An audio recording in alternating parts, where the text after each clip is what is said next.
LAProbateExpert.com, and today is our Tuesday real estate investing zoom.com. Really excited to have here today a special guest, a guy who's done a ton of fix and flips and is a really great resource both on to learn how to build your own business and if you're looking to buy some out of state property, David Dodge. So, David, welcome. Say hi. Hey guys, thanks for having me. David's got the great background, huh? So, well, welcome to the call. We do this call every Tuesday at 3 p.m. Pacific time. We do it 6 p.m. Eastern time. David, where are you calling? Where are you at today? I am in my office, St. Louis, Missouri, and it's 5 o'clock here. 5 o'clock p.m. Central and 6 o'clock Eastern time. So thanks for making a long day and participating with us. I had the pleasure of being on Dave's podcast recently, and so this is what we call a home and home series. Glad to have you share. But in the middle of talking to him, I'm like, oh my gosh, you're a legend. Why am I not? Why am I not asking you questions, interviewing you? So he was gracious enough to offer the time today. And so I think whenever you're in business, there's one thing to find somebody who's done well and makes a living at it, and we all can learn from each other and find and share best practices. But when you see somebody who's really a master at something, really at the top of their game, you really should sit down and take some notes and figure out what are they doing differently, what's their mindset, and it always starts with that. I think 9% starts with mindset, and then what are the activities on a daily basis. So David, thank you for being here and helping us give people who are new investors as well as experience a chance to learn what you guys are doing. Hell yeah, man. Happy to be here. So tell me a little about yourself. Where'd you grow up? How'd you get into real estate? Yeah. So was born and raised in the Midwest out of St. Louis, Missouri. Went to school here all the way through high school, left and went to the University of Missouri, which is about 100 miles west, still within the same state, for 4 years. And then I came back and got a job, and I lasted about 10 months at that job. And then over the next 10 years, I bought basically about a house a year Wow. and was buying them to rent. And in fact, I started when I was in school. I did house hacking. So I bought a house and rented out the other rooms. I did that 3 times while I was in college. And then basically over the next 10 years, essentially, we call it 8 or 9 even, I bought about a house a year. So basically all through my 20s, at the end of my 20s, when I was 30, I think I had 12 houses. And to me, it was just a great place to park some cash and use real estate as a means to create wealth. It's very simple for the most part. So I'll be 37 in a couple of weeks. Wow. And for the last 7 years, since I was 30, I've been full-time at real estate. And in the last 7 years, I have flipped over 700 houses. I love to wholesale, and that's the majority of the flips that we do. And I currently have about 60 rental properties, and I'm looking to get to 100 by the end of the year. I have a 23 unit under contract and hopefully a 14 unit under contract in the next week or two, and kind of pivoting out of the single family game into the bigger game of being able to buy 10, 20, 30 units at a time in the multi-space. And I have a coaching program that teaches people how to get into the real estate business via wholesaling. And I will be launching another coaching program in about 2 or 3 weeks that will be specific to the BRRRR method. Yes. And that's really my passion. My passion is the BRRRR method. So start out by learning how to market. So can't see my hat, but my brand it's called Discount Property Investor. We have a podcast and we have a bunch of free courses as well that we offer. But for the most part, you got to learn how to get a property at a discount if you want to be an investor. It's kind of where it really all starts. And you do so by following Mr. Bill here. He is going to be a great resource on how to find those probate deals and other types of deals that you may come across that are similar to his methods. And what I typically do is I teach my students how to market their business. And that could be market their business directly to motivated sellers or to market to the masses and have these motivated sellers contact you. And that's really what it comes down to. When it comes to marketing, it's time and or money, but it's really more like and if we're going to be honest, I mean, if you have enough money, you can hire people and you can pay for the marketing and they can do it all for you, but mistakes are going to get made if you're not at least giving them some time. And then of course you have to train all those people too. Right. So it's really more of an and business when it comes to time and money to do the marketing. But here's the cool part. When you come across a good deal, right? Now you have the ability to go wholesale that deal. You have the ability to take it down and fix that deal and then turn around and flip it. You have the ability, hopefully, to become a landlord and rent that deal and hopefully use somebody else's money to buy it and fix it and get a bank to refinance you out. And that's essentially what the BRRRR method is, folks. If you're not aware, simple acronym for buy, rehab, rent, refinance, repeat.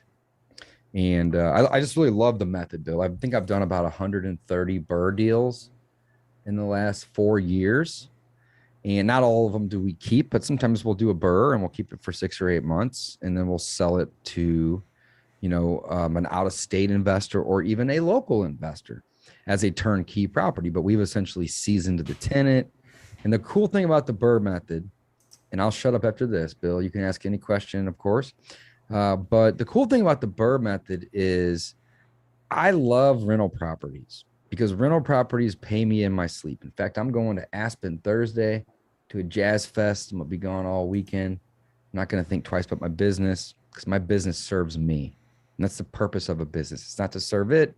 It's for the business to serve you. Nice. But I like about being a landlord though, and the BRRRR method is being a landlord allows your business to serve you, right? It's you make money while you sleep, truly. But the cool part about the BRRRR method is you are using somebody else's money to buy and fix the house. You are renting it. And we teach our students also how to outsource that to a management company. And then you are working with a long-term lender or a bank. And it doesn't even have to be a local bank anymore. We used to always emphasize, hey, find those really small local banks. And we do that in our business. But we've also been shopping some nationwide lenders lately that are interested in BRRRR deals and 25, 30, even longer year financing. But what I'm getting at though is why I love the BRRRR deals is I don't use any of my own money. And even cooler than that is I get an asset that I get to add to my portfolio that has all the CapEx done on it already. So whenever I'm doing my BRRRR deals, I'm typically spending at least 15 or 20 grand to rehab these properties, which means that they have new roofs and they have new air conditioners and heaters, and they may have new windows even. They may have new kitchens in them in some cases, or new bathrooms, or they have updates, right? So as a landlord, when you go take on a new tenant and the house is old, you have a lot of maintenance calls. It's just the way it is. But if you're putting inventory into your portfolio that's got all new HVACs and new windows and new roofs and new flooring, the amount of maintenance that you're going to have to mess with and deal with on a daily basis is going to be a lot less. Also, it makes the property attract a higher level tenant. Right. Every BRRRR deal I'm getting the top of the market on that property for 5 to 10 years, typically. Right. Nice. And then at that point, I may have to go in and do some more updates. It's all going to depend. Right. But I have a management company that I work with, and it took me 4 companies to find the right one. And it probably took me 4 to 10, maybe even 15 banks to find the right bank. And it took me 3 or 4 years of wholesaling and spinning my wheels to realize that wholesaling is a job, right? It's a great job. I love doing it. We did a $300,000 gross profit wholesale deal in January of this year. Nice. One deal. Bought it for 4.5, sold it for 5 million. Right? Beautiful. You can do it with packages of property. You can do it with little $10,000, sheds, right? You can do it with anything. Anything that can be bought can be wholesaled. And so for the most part, my passion is just helping people. It's educating people. I found financial freedom, probably about 3 years ago. And at this point, I'm just 10Xing it, right? So nice. I love what I do. And again, I just really like to teach people that a lot of this has to do with mindset. It has to do with just getting creative. And, any deal can turn into a deal if you are willing to put a little creativity into it. So, Bill, thanks for having me. And hopefully I didn't bore you guys with that. No, not at all. It's amazing. So there's a lot to unpack. I don't think we're going to have time to unpack everything. So let's go back to the beginning. You talked about the Burr method, which you came into after being in the business a while. I think you got stuck on the last start repeat. I think you're supposed to go back to B, and you just keep repeating, which is good for you. Talk about what that is. What's the BRRR? What's the steps of that process? Yeah, of And course. why is that uniquely helping you? So I'm not make here to it- promote any of my stuff. However, this is one of my books, and it's got green letters on the front, and I'm sitting in front of a green screen, so of course it doesn't show through right. But it's called the Burr Method, guys. And this book is basically my entire business when it comes to the Burr Method. You can get it on Amazon or Audible if you want, but you don't need to buy it. In fact, don't. And let me just tell you what's in it real quick, right? So the Burr Method it's a simple method, and it's what I like to refer to as a simple method to acquire assets with little to none of your own money very rapidly. All right. Now, in order to understand what that even means, you have to understand what an asset is. And hopefully everybody on this call understands what an asset is. But if you don't, an asset is something that puts money in your pocket, hopefully every month. And in some cases, quarterly, in some cases, daily. But an asset is something that puts money in your pocket, and a liability is something that takes money out of your pocket. So your personal home, unless you're renting out the basement or Airbnb it on the weekends, that is a liability. All right. I still love having tons of equity, and I'm going to pay my house off soon. But truly, though, it doesn't make me any money. It's a liability, right?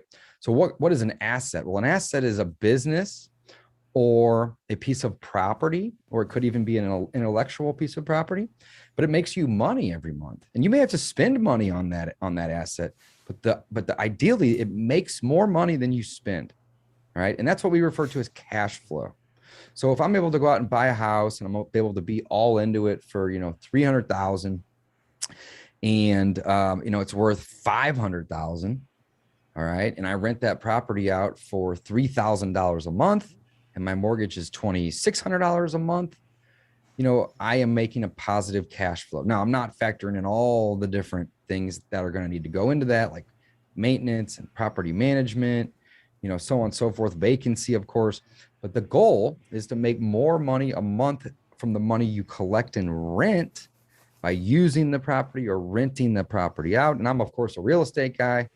But again, assets are assets. They're things that put money into your pocket on a regular basis, and the money that comes in is greater than the money that goes out.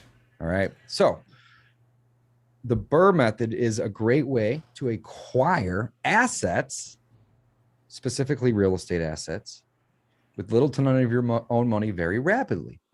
So how do you do it? Well, it's B with 4 R's behind it. Burr. Kind of a dumb name, but it is what it is. The B stands for buy. And the caveat, and the reason that the book is 380 pages and not 10 pages, 367 pages, is because you can't just go out and find any house and buy it and do the Burr with it. You got to buy a discounted deal. You got to find a house at a discount. And this is a whole nother conversation. But when you are buying properties at a discount and you're doing it successfully, you are running a really good marketing business typically, right? Or you're working with Bill here and, you're buying leads, or he's teaching you how to come across and find those leads for yourself. Again, time and money, guys, time and money. But you buy a property at a discount, that's the B. And then the 4 R's are relatively easy. Buying the deal is kind of like the hardest part. Once you get good at marketing and you find deals, as long as you're able to get a deal at, a 10 to 15% discount, I'm not saying you need to get a 30% discount or a 50% discount, even though that's what I shoot for, you can still do this because it's little to no money. So if you want no money, you need to have at least a 20% discount. But if you're okay leaving $3,000 or $5,000 or $10,000 in a house that's now going to make you that back in 6 or 8 months, again, it allows you to scale a whole lot faster. So the 4 R's, I get sidetracked a lot here, guys. I'm sorry. The 4 R's are first would be to renovate or rehab. It's the same thing, right? Pick whichever one you like better, but you're going to have to rehab that property. Now, we may buy houses that don't need a lot of work, but in order to do the BRRRR method the right way, you are going to be going to a bank to get a refi, which we're going to skip ahead just for a second.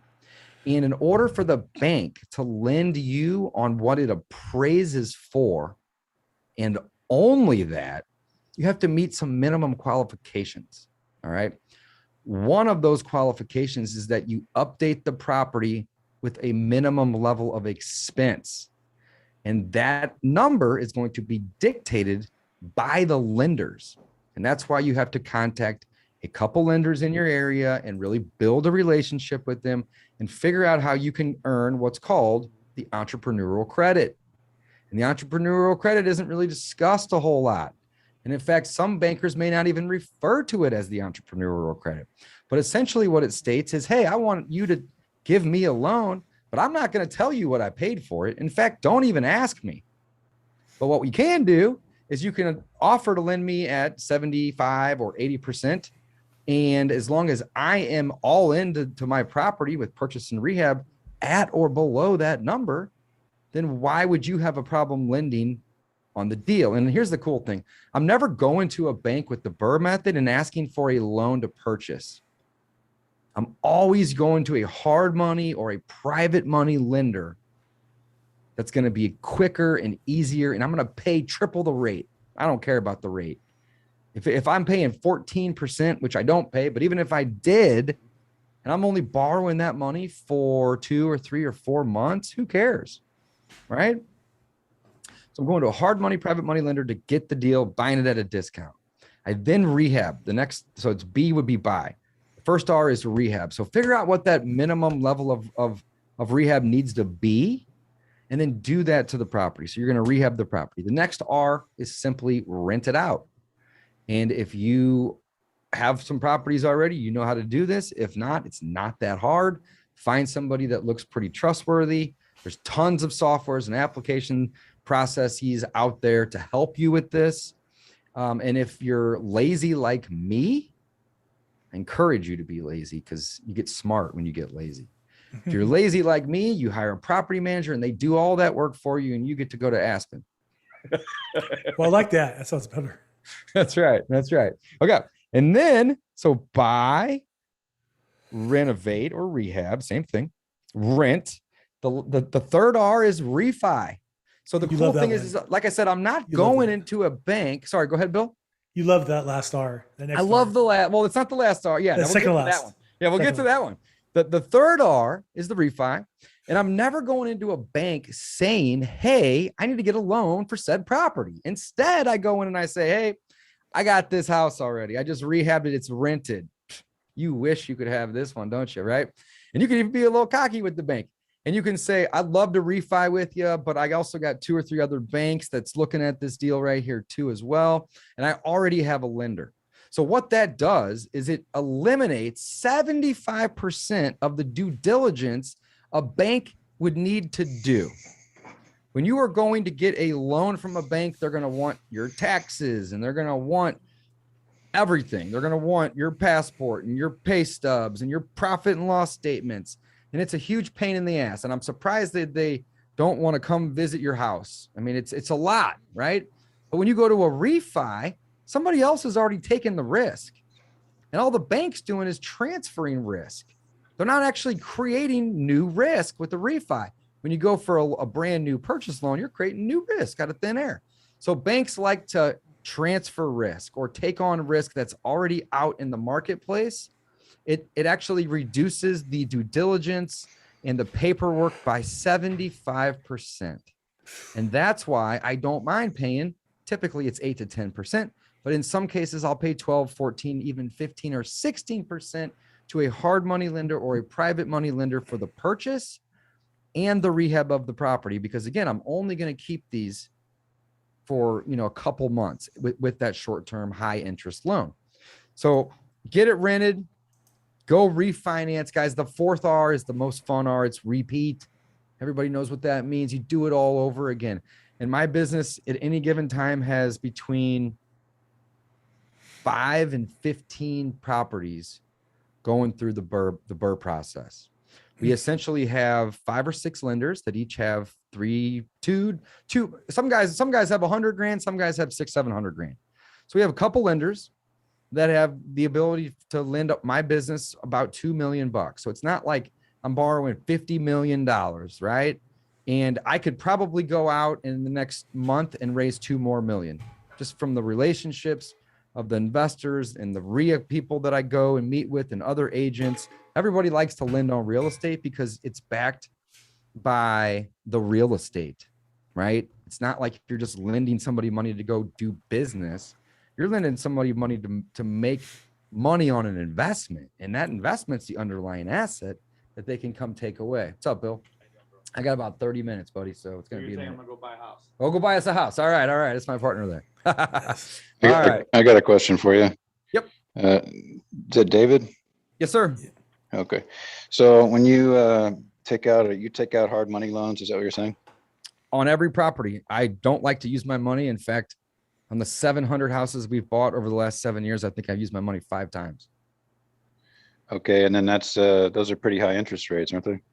So we just talked about, man. Yeah, sometimes they're 14, 15%. But again, we're only borrowing that money on average for 3-4 months. So here's the thing. When you first start this business, you're going to need to build these relationships with these lenders, not only the private money and the hard money lenders, but also the refi lenders, the bank lenders, right?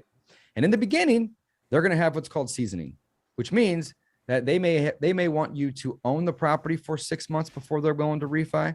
In other cases, they may even want you to have it rented for 6 months, which is 2 different things, because it may take you 2 or 3 months to rehab it. Hopefully it takes you 2 or 3 weeks like me, right? But it may not.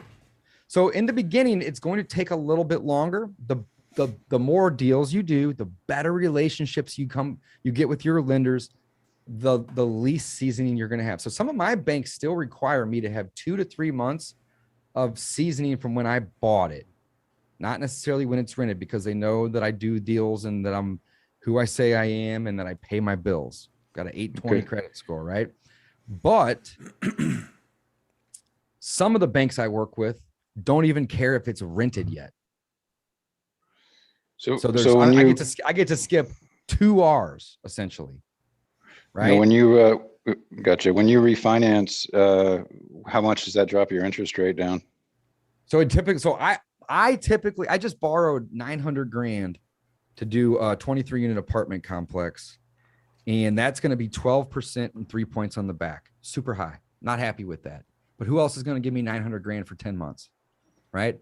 Typically it's 8 or 10%. I'm sorry. 10 or 12%. I occasionally get 8, but it's pretty rare.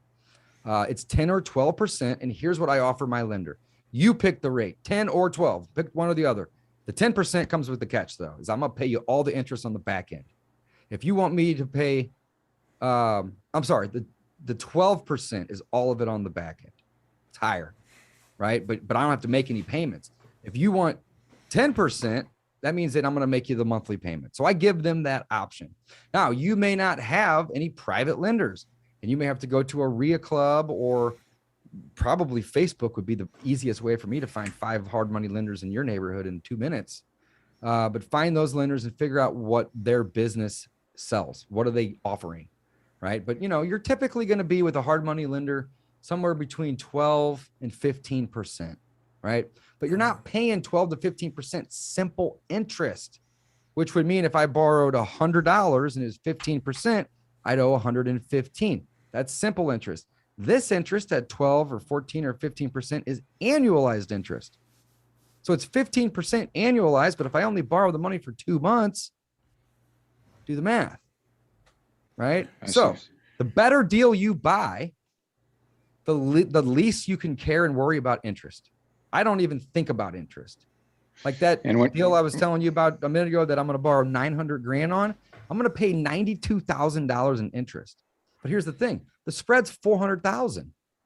So would you rather walk away? And I'm not being rude, of course. I'm so happy you asked the question, but it's a great question, right?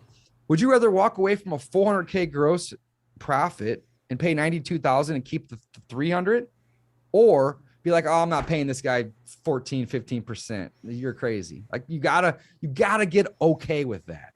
You gotta get okay with that. Yeah, I've been listening to some of this stuff on Clubhouse, and they talk a lot about hard money loans.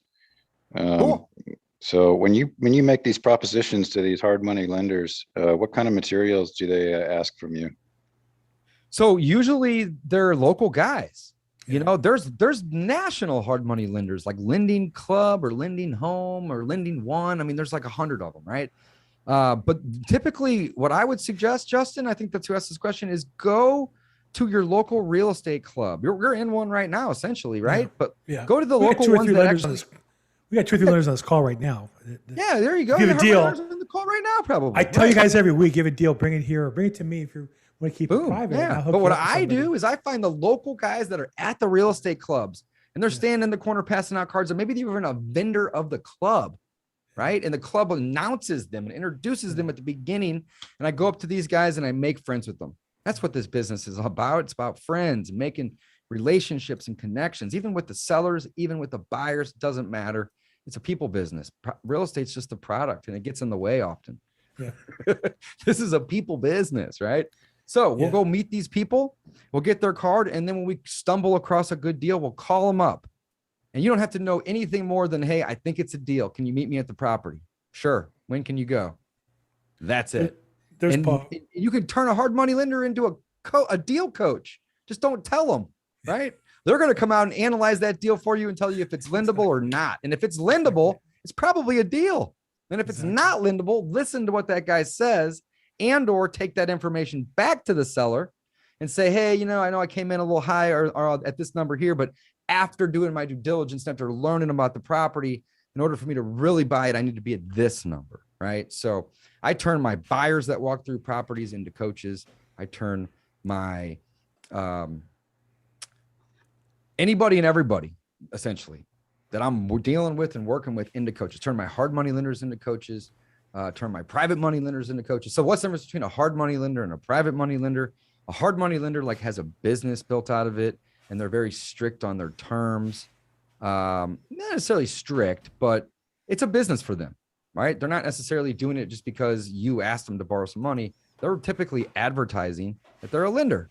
Whereas a private money lender could be Aunt Sue, it could be Uncle Bill, it could be your college roommate, it could be, anybody and everybody. Like I have dentists, like my dentist that I go to lends me money because he likes to do dental work, but he makes a shit ton of money, pardon my language. He's paid, right?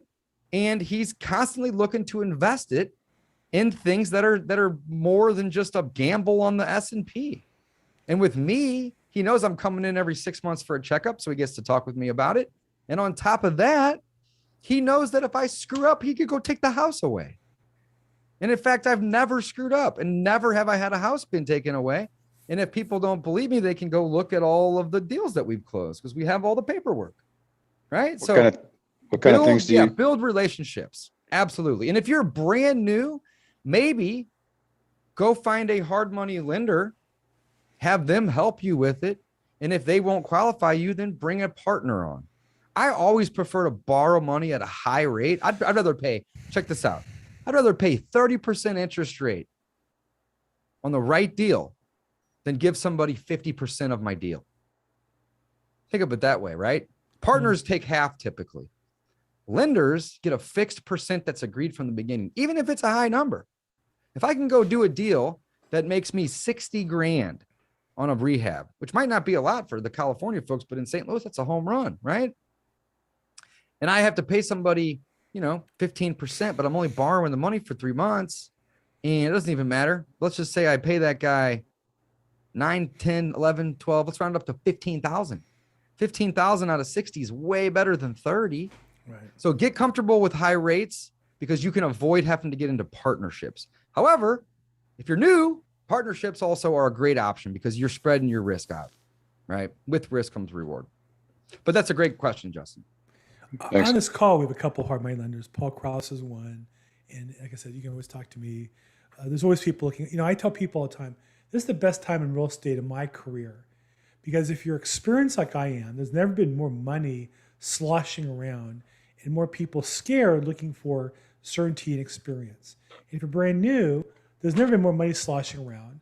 And there's people out there who are like me, experienced, but need your energy and need your go get them. And so if you put the two Absolutely. together, there's more money to be made than ever before. That's why I do this call every week, is to put together the new people with the older people, because I believe that synergy is where the power is in real estate. Absolutely. I have a quick question. I don't know if it's an open discussion. Correct me ahead. if I'm wrong. Okay. Sure. Okay. This is a question for a private lender. Is there any lenders, hard money lenders, et cetera, right? There's private lenders, hard money lenders. Is there any lender that gives 100% funds on a deal without wanting points or wanting monthly interest, just a piece of equity after the property sales for the ARV, right? Absolutely. Because Right. you can go negotiate with your lenders. Hard money Yeah. lenders may not be as easy to negotiate with, but a private money lender is your Aunt Sue. Yeah. So you sit down with Aunt Sue and you say, listen, I really want to do this. Here's what I'm offering you. And if she says no, then you pivot and you offer a little better, or vice versa, right? Right. But it's a relationship, and you don't have to ever accept a deal if it's not a bad deal, right? All right. So some of my lenders won't lend me rehab. They'll only lend me purchase, but they'll lend 100% of the purchase because they know I buy a discount. Right. Always, right? Some of my lenders will lend me 100% of the purchase and 120% of the rehab because they don't want me to get stuck. Yeah. And they'd rather just overfund the deal because they know I buy at a discount and I know what I'm doing, right? You got great connections. It's 100. Yeah, and it's such a, and I'm not like trying to brag by saying that. No, I'm just of course. saying Yeah. I worked my butt off for 7 years building these relationships, and if you do the same, you should be doing the same thing, right? And hopefully it doesn't take you that long. Take you maybe 6 months, right? But yes, great question.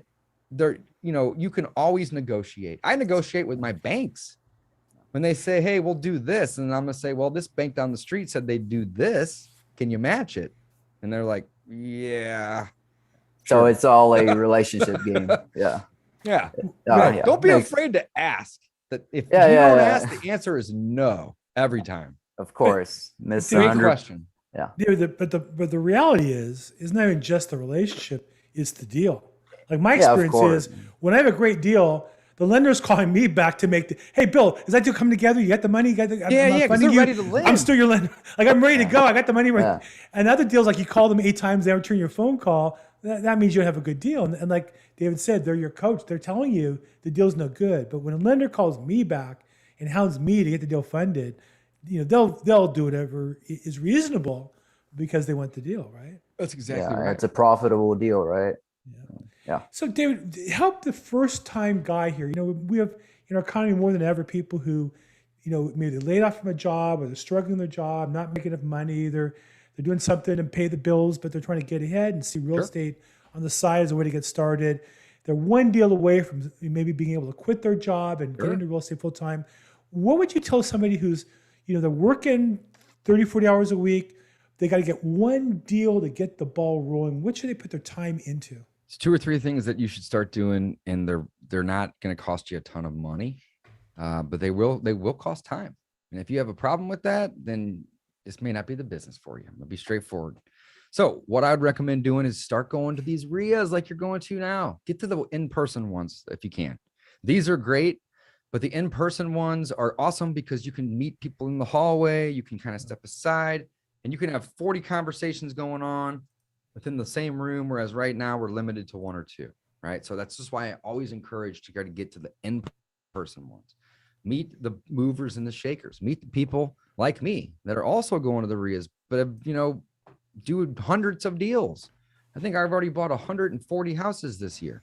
So if somebody walks up to me at a RIA and they say, Dave, I got this deal on a house. And I'm like, if it's a deal, I'll buy it. Let's go. Meet those people, right? That's number one. Figure out who's doing the deals because those are going to be your buyers, or what I like to refer to as those are going to be your partners, people that you sell those deals to. Number 2 is learn how to drive for dollars. All right. And if you don't have a car, you can actually do this virtually. Believe it or not. I like to get out in the car and put on some music that I like and roll the window down and just go cruise and just kind of space out for an hour or two. But while I'm driving, I'm looking for trees that are falling down on houses. I'm looking for boarded up windows. I'm looking for landscaping that hasn't been touched in 4 years. I love seeing the broken down cars in the driveway or tarps on the roof, gutters hanging out, or maybe you see trees growing out of somebody's gutter. I mean, there could be 100 reasons. You're driving on the street and you're like, man, that house looks like fill in the blank, right? So what you do with those properties is you write down the property address, or there's a couple different apps out there that I love: Deal Machine, Batch Driven, and PropStream, to name a few.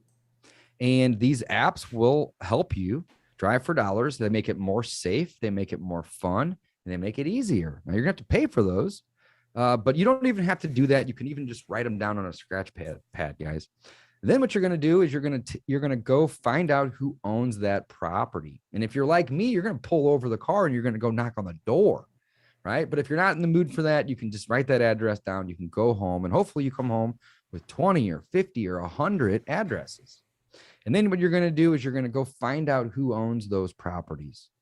And you can do so for free with your county tax records. And I'm sure Bill teaches all about this type of stuff. Right. And from there, you can skip trace those people for free on a website called True People Search. All right. And it's about a 50% accuracy, but it's free. So if you want a 97% accuracy, you're going to have to go pay a skip tracing provider. My favorite is Batch Skip Tracing. You can get, there's 100 of them out there though. Okay. And then you're going to call these people up. They'll have these houses with the broken down cars in the driveway and the tarps on the roof. And you're going to say, hey, I'm a local investor and, I'm looking to buy some more houses in the area. And I was driving by this one the other day, and I noticed that fill in the blank.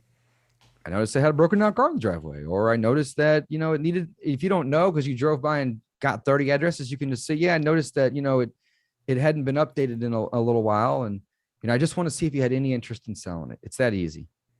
And they may tell you that they don't have any interest and to never call them again, and that's going to happen. You're going to have thick skin.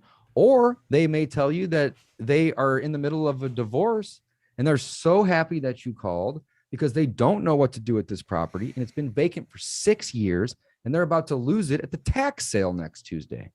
And then you can come in with a knight in shining armor and you can help this person by putting it under contract and then shopping it to these guys that you met at the RIA.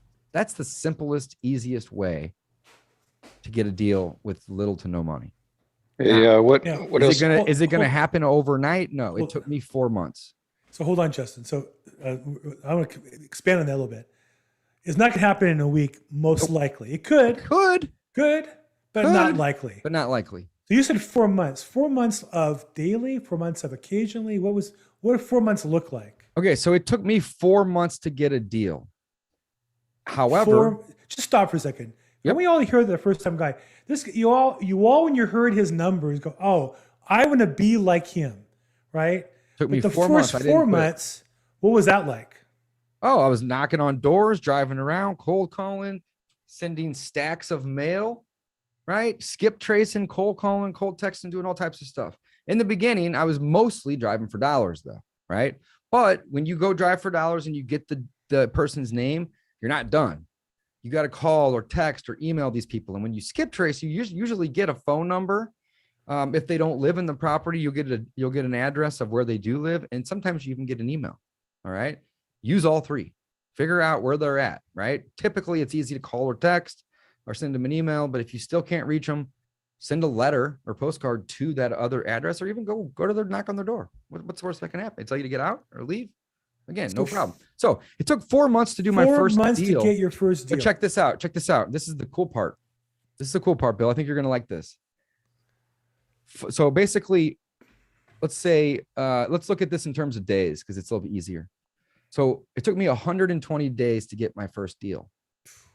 The following 30 days, I did 4 deals. Right. Here's why. It wasn't that I got better, even though I did. What the difference is all of my efforts were put into a CRM and I kept track of what I was doing. So if I called somebody, I made a note. And if they told me to call them next Tuesday because they were busy at the grocery store, I would make a note to call them next Tuesday. And like clockwork, they would get a call from me next Tuesday. I followed up with these people. All right. And after looking back on my system, which is the same system I used when I started, I have 7 years of data in there and over 700 house flips in there.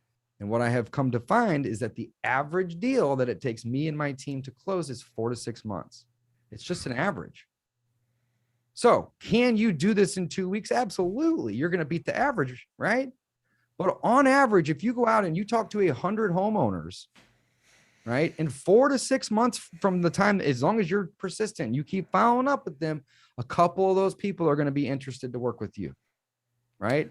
So the goal isn't to just go out and try to find that motivated seller, even though that's what everybody gets all excited about. The goal is to be persistent and consistent with your marketing efforts and add leads into your system and nourish those leads. And if you nourish those leads on average for 4 months, you're going to get a deal.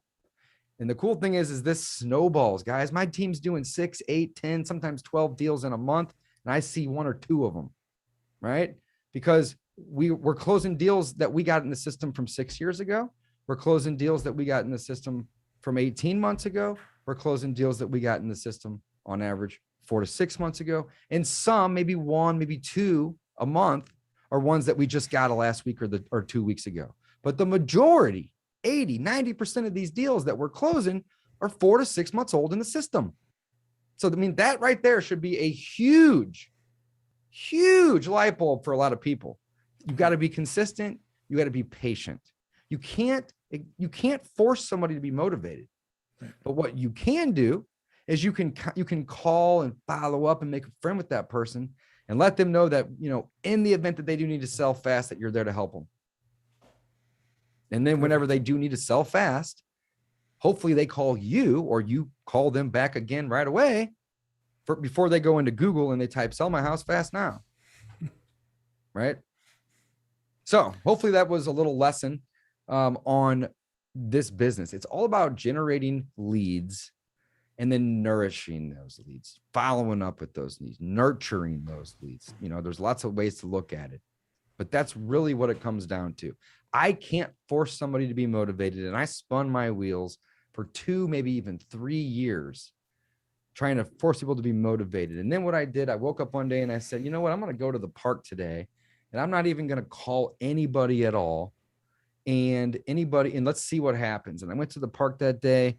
And sure enough, somebody called me back from a voicemail I had left them 2 or 3 weeks prior. And they said, "Dave, you've been calling me like crazy. I think you maybe called me 15 times in the last 6 months. And thank God you did, because I need to sell this tomorrow." And then boom, I was like, you know what, epiphany. I can't force leads to be there, to be motivated. So when I'm on the phone with them, I'm not trying to convince them to be motivated. Instead, I'm just going to be extra friendly and let them know that I can help them if they need to sell fast. Now, that's a big if. I also tell people that I'm an investor and that I don't pay retail. And what does that do? That disqualifies me from being somebody that's going to pay retail. So instead of me having to go waste time running an appointment, making a really low offer, and then them, getting embarrassed or thinking that I'm, taking advantage of them, I just go in with the very first instance. I tell most people on a call, "Hey, I'm Dave with Household Easy. Thanks for calling. I'm an investor. I don't pay retail, but I'd love to buy your house." That's it. That's the first sentence every single time, right? "I'm an investor. I don't pay retail, but I'd love to buy your house." "Oh, well, how can I help you today, sir? What are you calling about?" "Oh, I got this property." "Oh, okay." I pull it up on Zillow. Zillow says it's worth 200. "Yeah, I'm typically buying in that neighborhood for, around 100, maybe 120. If it's really nice, we could do 130. But if you're looking for the 200 that you see on Zillow, you need to call an agent. That's not me." Disqualify myself right away. And there are people who want that. There's people that There are want people that. who are happy 6, to 8, get 10 a that. month in my market. And I'm one of about 10 guys that does that type of volume. Okay. Hey, you guys got a master on the phone here today. Who else has a question for David? I'm just having fun. I appreciate you guys giving me some time to help. And hopefully somebody walks away from this and they say, "Man, I'm going to start marketing," because that's really what it comes down to. I have 3 books. I have the ultimate guide to wholesaling real estate, which is the first book I wrote. And that's whenever I was all gung ho about wholesaling. And I still love it, but it's a job. The second book is what we talked about today, the Burr Method. The third book is called the three, can't see it because I like to use green in my titles, but it's called The 3 Pillars of Wholesaling. And I actually give this book away for free on my website, discountpropertyinvestor.com. If anybody wants it, it's free. And what are the 3 pillars of wholesaling? They are very simple. It's marketing, it's making offers, and it's following up. And really that's really, if you want to make it even more generic and not so specific to wholesaling, those are the 3 pillars of real estate investing. Make offers. I'm sorry, start at the beginning. Market, make offers, follow up. Once you get a deal and it's actually a deal, you can go do anything you want. You can rehab it and flip it. You can go rent it out and use the Burr method. You can wholesale it. But if you aren't buying deals or finding deals, you can't do anything. So the last 4 years, we've averaged about 100 houses a year that we've purchased. Guess how many of those we bought on the MLS? On average, 100 a year. How many do you guys think? Well, you're not buying too many. Most of us Not buying too many. Yeah. I think I'm averaging 3. And the only reason that we buy those 3 is because the agent that has that listing knows that the seller is getting really motivated and they're tired of dealing with it, and they bring the lead to me. But we don't even look on the MLS for deals because they're not there. Wow. Yeah. You guys want to know why they're not there? I'll tell you. And I think people avoid this a lot, but I actually love it. This is going to be my exciting moment here. So you have an agent, and an agent goes out to a property because they were called out by a homeowner. And that agent says, you should work with me. I'm the best agent in town. I can help you get this deal sold. And they go and they look it up on the local MLS, or maybe even they use realtor.com or Redfin or Zillow or Trulia or whatever. And they all come up with an average price in the area for $300,000. The number's irrelevant, but let's just use that as an example. And that agent's going to say, yeah, yours is like super comparable to these. Like there's no reason that you should not be able to get something super close to that. And hopefully, because I'm a killer agent, we're going to get you over that. Well, that's the pitch that a realtor makes to a homeowner.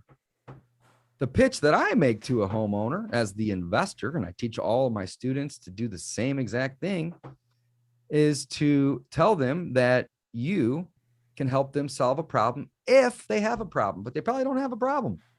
What can we do as an investor? Well, we can close fast. We can pay cash, which is, it's rarely my cash, but it's somebody's cash, right? And we're willing to buy the property as is. All right. 3 big things. Now there's 100 other small little things that matter, but typically what I've seen 80-20 principle, 80% of all the deals I've bought in the last 7, maybe even 10 years have been because somebody needs to sell it fast. They need a cash buyer, and they need to sell that property as is. And when I say as is, like not just like it needs paint and carpet, like they left 17 dumpsters worth of junk in there and they're just walking away from it. Right.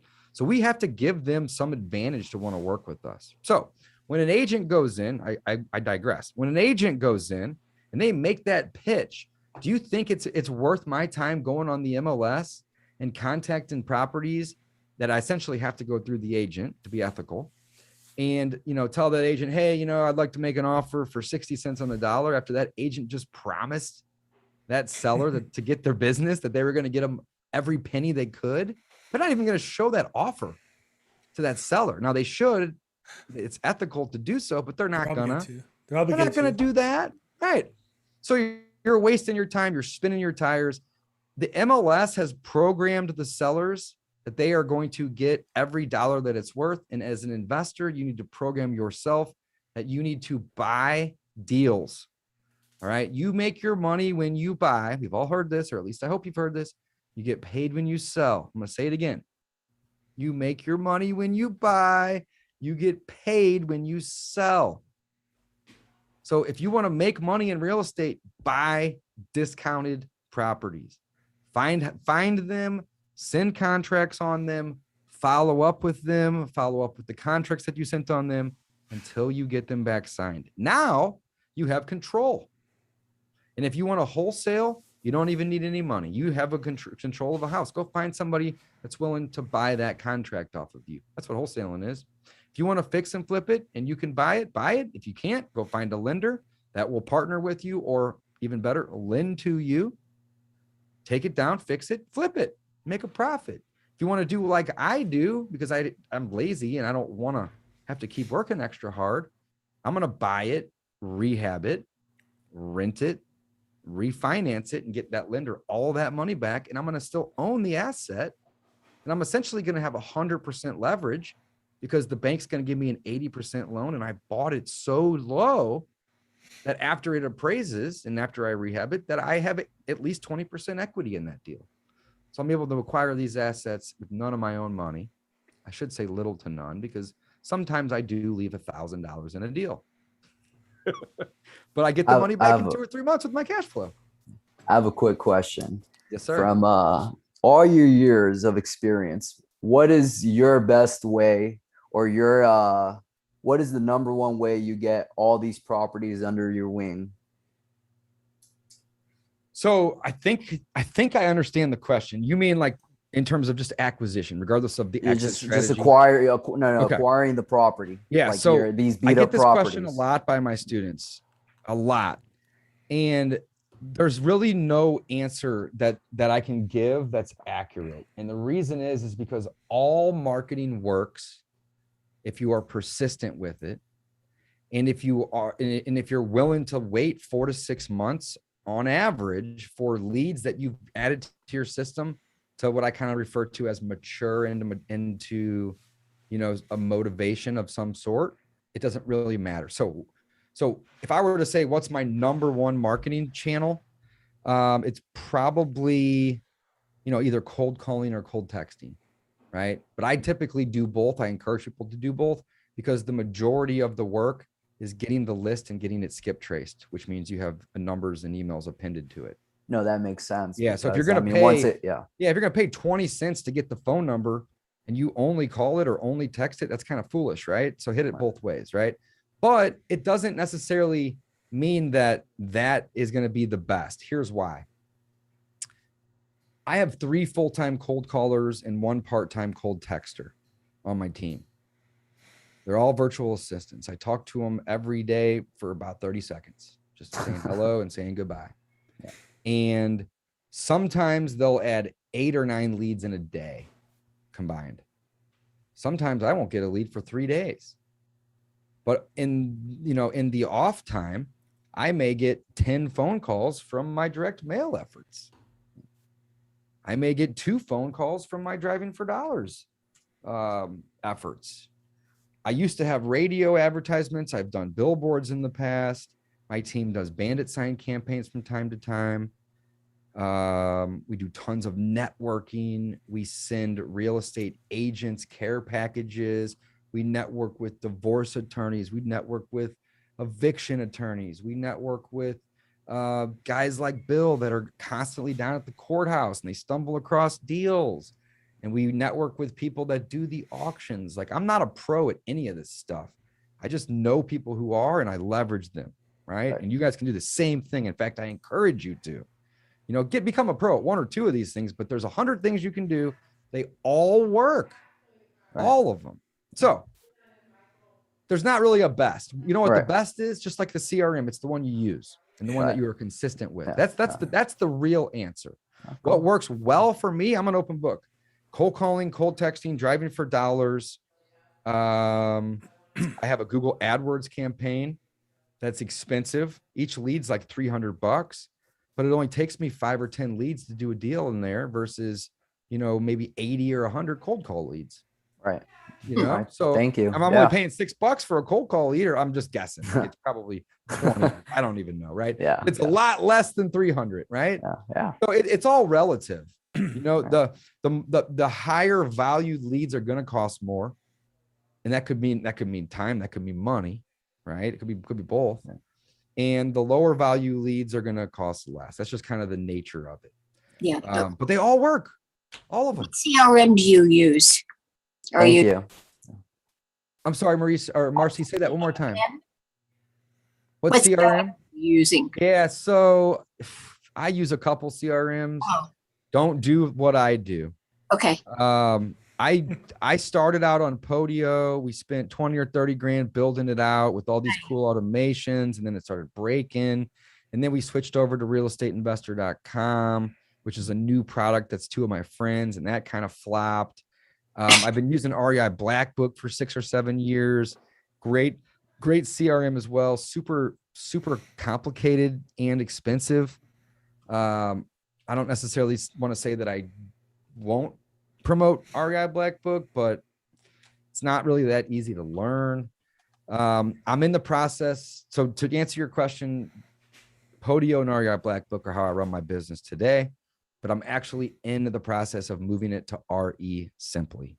And I think that's where we're going to kind of end the CRM madness, right? But here's the thing. Zoho, Salesforce, there's like a million CRMs, right? I can't even think of them all right now, right? But what a CRM does two things, in my opinion, and it has a ton of bells and whistles. And the more bells and whistles, maybe that's good, maybe that's not, right? And sometimes it can be bad to have a lot of bells and whistles because then you just get tied up in just a waste of time, right? What does a CRM do for me and my company? It does two things. It allows us to have a place to take notes and to create tasks. That's it, right? So in theory, you could use Google Sheets for free. Right. Just and link a calendar to it and make sure that whenever you want to create a task to call or follow up or run that appointment or make sure they got the offer, that you have a place that reminds you. That's a task. It's just a reminder, right? So anytime a lead's added into my system, if I don't see notes on that lead and a task to do something in the future, whoever added that lead's got hell to pay with me. And not literally, I'll take them out for dinner even, right? We're going to have fun, right? But I'm going to be like, what are you doing? We wasted all this time and money getting this lead, and then you're not even going to follow up with it? Like, we might as well just go take $100 and light it on fire, and we'll make a joke out of it, right? But it's that important. It's notes on what the hell just happened, pardon my language, and a task on what you need to do next.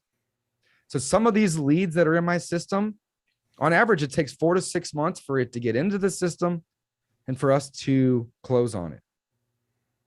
Some of those have been in the system for 4 or 5 or 6, approaching 7 years. And sometimes it takes that long for a seller to realize that the property's not worth what they think it is, and they have unrealistic expectations, and it's been listed on and off for 4.5 years and 100 other reasons, that they finally come to the realization that it's not worth what they think it is. And if they really want to sell it because it needs so much work, they're going to have to find an investor. Yeah. So don't overthink it, Marcy. That's such a great question. There's free products out there. Podio is great, but it's going to have a little learning curve. They're all going to have a learning curve. Yes. I'm moving away from Podio and REI Black Book to RE Simply, and that's SIMPLI. And I've only been using it for a couple hours, so I can't necessarily say that that's going to be the last one. But I've demoed it several times, and it's basically a guy who used to use Podio, and he was tired of it and fed up with it, and he couldn't find anything else that worked, so he built his own. And he's a friend of mine. Got it. Yeah. Every real estate professional's fantasy is the perfect CRM. Yeah. Right. That's Yeah. really So nice. my goal is to spend less than 5 minutes a day in my CRM. Right. And how do you do that? Well, you hire people to make the calls, answer the calls, run the appointments. You take yourself, hopefully everybody's heard of Rich Dad Poor Dad or Robert Kiyosaki, but one of his books is called The Cash Flow Quadrant. And if you haven't read that book, it's probably in the top 3 favorite books that I own. Robert Kiyosaki, Cash Flow Quadrant. And it basically says there's 4 different quadrants that you can be in as a working individual. You can be an employee. You can be a self-employed business owner. You can be a business owner, or you can be an investor. And that's really, right. really it, right? Yes. And I was an employee for 10 months out of college and knew that wasn't for me. And I just went and did a bunch of random odd jobs and started some businesses, and most of them failed. And about 6-7 years ago, I said, you know what? I want to be a self-employed business owner.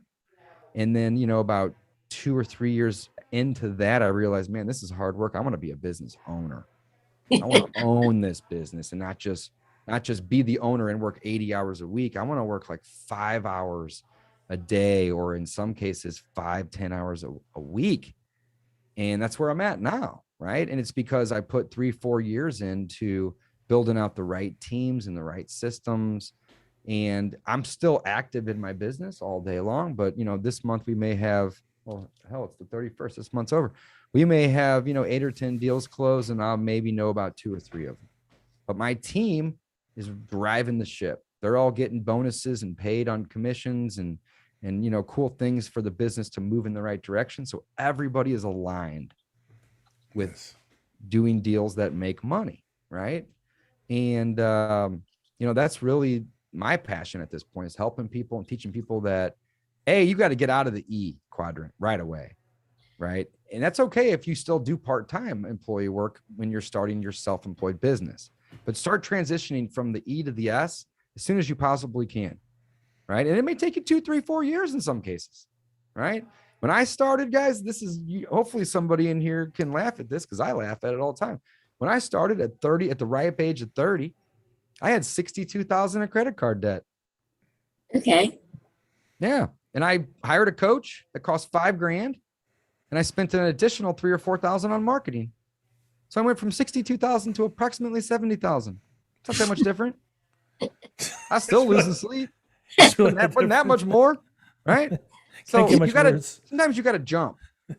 Yeah. And you got to just know that there's no plan B. Or if you have that part-time job or full-time job, just, just start putting in a little bit of time every night. Just be 1% better every day, and eventually you're going to get out of the E and you're going to get into the S. And it may take you a couple of years of being in the S to really, build up the courage to get into the B category. But the B category essentially is hiring people. Right. It's saying, here's the business. I put in really good systems and processes. Now I want to bring people in to remove me from it. Right. And that's where I'm at now. I have 14 employees, a property manager, a bookkeeper, 2 acquisitions guys, a dispo guy, and a ton of virtual assistants. And they basically run the business, and they come to me with, hey, we got this deal from cold calling or driving for dollars or whatever. And we ran the appointment, and here's the pictures, and here's the offer we want to make. And I just look at it and say, hey, I like that neighborhood. That offer is a little too high. Maybe bring it down a little bit, but yeah, go for it. Boom. And then I'm done. And then they follow up, but it may take 4 or 6 months or a year. And then that seller initially, or eventually is a better word, they'll eventually say, all right, cool, let's do this deal. And then they bring me back in again and they say, hey, Dave, we got the deal. And I say, cool, you know what to do next? Why am I even getting pinged on this matter? And then it gets sent to the dispositions person. And disposition persons will then market that. Or I may come in and cherry pick that deal and say, hey, I like this deal. Let's not wholesale it and make 15, 20, 25 grand. Let's rehab it because it's really close to my house, or it's a fun rehab. Or, hey, this is a really simple burr. It needs a roof, windows, and an air conditioner and flooring. I can make 4 phone calls, and then a 5th phone call to the property manager to get it rented, and a 6th phone call to the bank. And like, it's literally that simple, right? But it's not necessarily simple for you to start doing those things because you don't have those processes and those systems. Yeah. But if you don't start today, you'll never have them. So hopefully I'm encouraging you guys. That's the goal. Yeah. Don't think that I'm like trying to lecture. Trust me, that's not my intention. My goal is to always add value and encourage, so on and so forth. But all the questions that you guys have asked so far have been phenomenal questions. David, I'm not in a hurry either. So I got about 10, 15 more minutes if you guys got more too. No problem. Sure.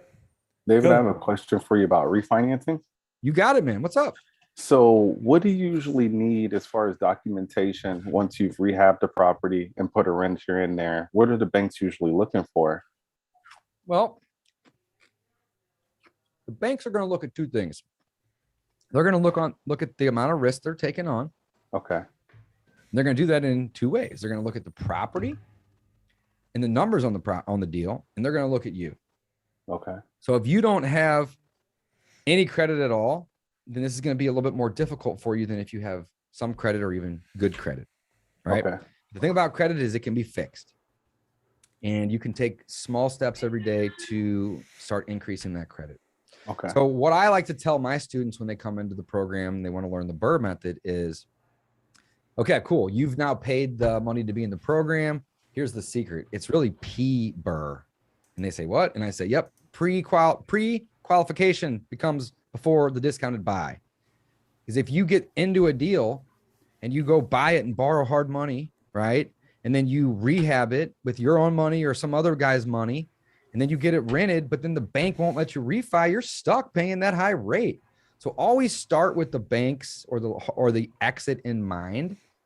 But the cool thing is, though, is if you buy right, you can always pivot. Right? I don't encourage pivoting, but you can, right? Of course. So if you can't get the bank to give it, you can just sell it. Find a turnkey buyer. Maybe you haven't rented it yet.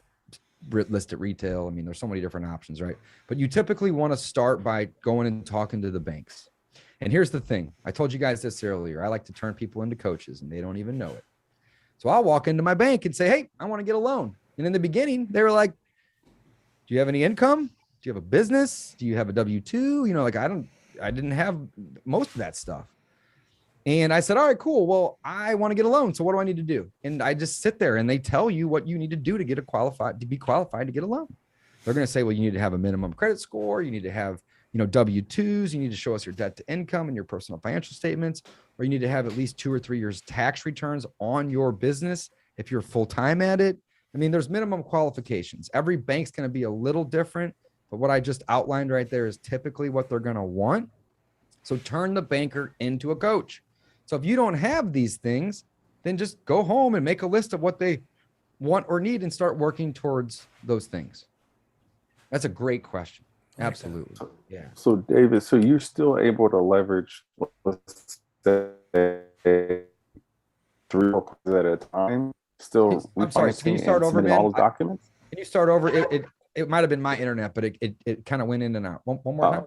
Oh, no, it's probably mine. So are you still able to leverage 3 or 4 properties at a time, refinancing, and still submitting all those docs? You probably just go to different banks, right? Yeah, we have like 6, 7 different banks. And at this point, we have probably 2 or 3 banks a month courting us.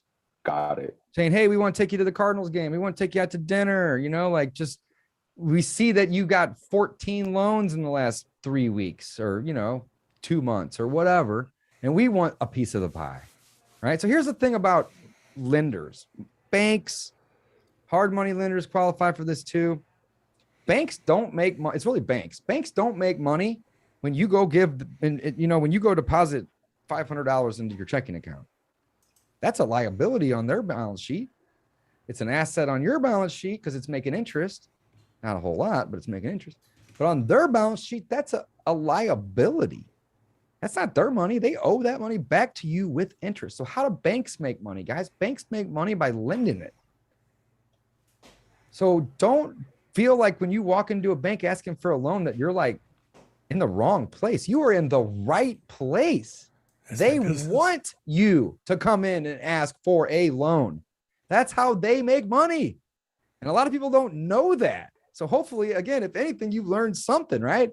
So go into the bank, find the local banks, guys. This is what I tell my students, find the banks that have like 3 or 5 or 10 branches, maybe even 15 or 20, but like the smaller, the better. Credit unions are phenomenal because they're usually small. Reason is you're going to get a banker and his name's going to be Justin, or it's going to be, Randy, or it's going to be Tom, and you're going to get his office number and where he sits, whereas if you try to go to like Wells Fargo or Bank of America or US Bank and get a loan, you're going to call an 800 number and you're going to end up in North Dakota, and then they're going to transfer you to another guy and he's going to be in Tampa, and it's going to be a mess, right? But if you can get Justin out of the branch, 6 minutes from your house, anytime you got something that you need to get to Justin or you need to talk about, you can drive down to the bank, right? The local banks are the way to go because the communication is going to be easier. The process is going to be more streamlined.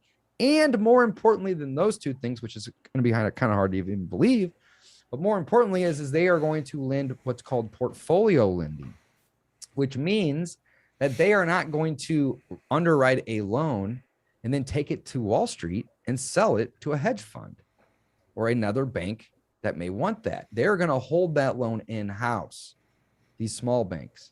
So I never go into a bank and have them, or go to a lender that's like a mortgage broker, because they're essentially underwriting loans that then get sold off. I want my loans to be with the credit union down the street or with that local bank, to where I know that that's where it's at. And if there's an issue, I can essentially get the president on the phone. Try to get the president of a US bank on the phone, guys. Let me know when you can do that, right? But you can get the president of this little 3 or 5 branch bank on the phone in like 30 minutes. Like, that's his job, to keep the customers happy, So hopefully that answered the question, but, definitely start with the small banks. The smaller, the better. Also with the portfolio loans, they are all typically 20-year terms. In terms of so there's 2 terms that you want to be aware of when you go get a loan, not necessarily from a hard money lender, but from a bank. One is the interest rate term, and the other is the amortization term. So when you go to a small bank and you're getting a loan through your business, that's considered a commercial loan. Don't let that scare you. You're not buying a shopping mall. You might be buying a little tiny 2-bedroom house. Still a commercial loan. All right. The commercial loans with all of my local banks have a 20-year amortization schedule, and they have a 3-year fixed rate. But the difference between my loan and most of these other loans is when my 3-year fixed rate ends, I renew. I don't refi. My loans do not balloon. I am locked in for 3 years at, let's say, 5%. And then after 36 months, the bank says, hey, Dave, the interest rates went up a little, or they went down a little, and they give me a new rate for 3 more years that's locked in. But I am now on year 4 of my amortization table. So the longer I own the property, the more it gets paid down. And the longer I own it, the more rapid it gets paid down, which is really, really awesome. Right? But if you don't go to your local bank, what's going to end up happening is you're probably going to end up getting sold a loan that will get sold in the secondary market, and it'll have a 3 or a 5 or a 7-year balloon. And then you are forced to go get a new loan. And when you are constantly starting over on your amortization table, you can never create wealth. That's a little bit higher level. But again, if anybody's interested, the Burr Method book, we talk all about that. About amortization tables and loan structures, and who to talk to and what type of verbiage to use with those people, so on and so forth. And just to repeat, his program you can find on his website. This is Dave Dodge. It's discountpropertyinvestor.com. It's linked below. Go to /David and you'll see him there. Discountpropertyinvestor. Yeah, so it takes you to my podcast. And then there's a sidebar on the side, and the sidebar has a bunch of cool resources, guys. It has the free ebook. It's got an offer generator tool that all my students use, that you can literally generate a cash offer in 3 minutes or less. There's a bunch of free courses in there on how to find deals, how to drive for dollars, how to run comps, basically how to wholesale. And then, of course, it's all hosted on my podcasting site. So, in your podcast, you have great guests who are brilliant and handsome. You have the most amazing guests on your podcast.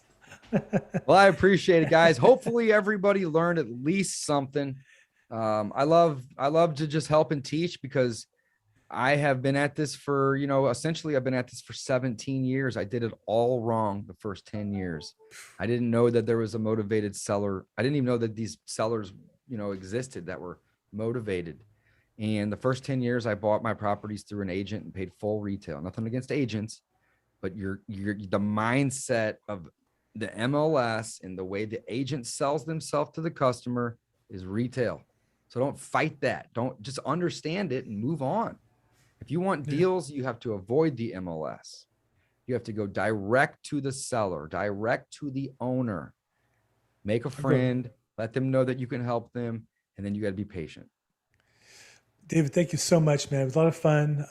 I think you really gave people some great information, some great opportunity to get more information on your website and your podcast. Really appreciate being of service. We do this every Tuesday, 3 o'clock, we want to help the brand new investor. We want to help reinvigorate the long-term investor who's been doing it wrong and get back on board like Dave has to really create wealth and income for yourself. You got a good group here, Bill. Thank you, man. Thank you. Thank you so much. Been a Thank lot you, of fun David. today. Yeah, my pleasure, guys. Happy to help. No. Connect you with so me on much. my site. And I love social media and Instagram. Connect with me over on Instagram. It's my full name. I'll drop it here in the comments. It's David Allen Dodge. That's my IG handle, just my full name. But David yeah, Allen guys, Dodge. everybody is capable. Thanks. And you are worthy Thank of you. this. Just Thank put in you. the work, be patient, and just, every day I wake up and I just think I just got to be 1% better. I don't need to be 40% better. That's unrealistic.